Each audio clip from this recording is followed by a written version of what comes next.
Today, I'm speaking on behalf of millions of people in Afghanistan whose fate hangs in the balance and are faced with an extremely uncertain future. I'm speaking for millions of Afghan girls and women who are about to lose their freedom to go to school, to work, and to participate in the political, economic, and social life of the country. I'm speaking for thousands of human rights defenders, journalists, academics, civil servants, and former security personnel whose lives are at risk for defending human rights and democracy.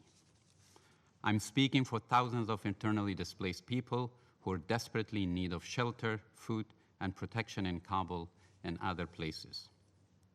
As you're witnessing yourself, the situation in Kabul, a city of about 6 million people, is extremely worrying, to say the least.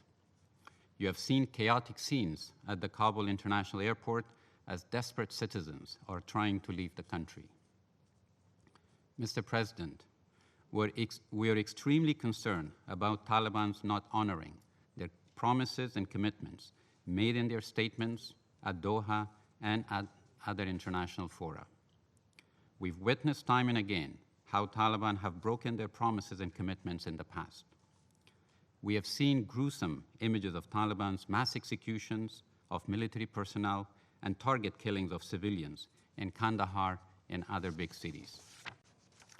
Mr. President, we cannot allow this to happen in Kabul, which has been the last refuge for many people escaping violence and Taliban's revenge attacks. Kabul residents are reporting that Taliban have already started house-to-house searches in some neighborhoods, registering names and looking for people in their target list. There are already reports of target killings and looting in the city. Kabul residents are living in absolute fear right now. Mr. President, there is no time for blame game anymore. We have an opportunity to prevent further violence, prevent Afghanistan descending into a civil war and becoming a pariah state.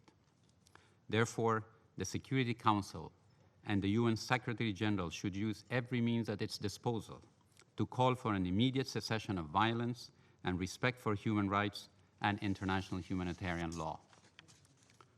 Call on the Taliban to fully respect the general amnesty offered by them, cease target killing and revenge attacks, and abide by international humanitarian laws.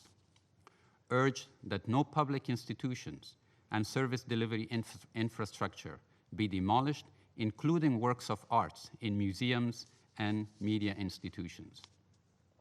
Stress that anyone violating human rights of Afghan citizens and international humanitarian law will be held accountable. ABP Sanjha, Josh Jazba, Junoo.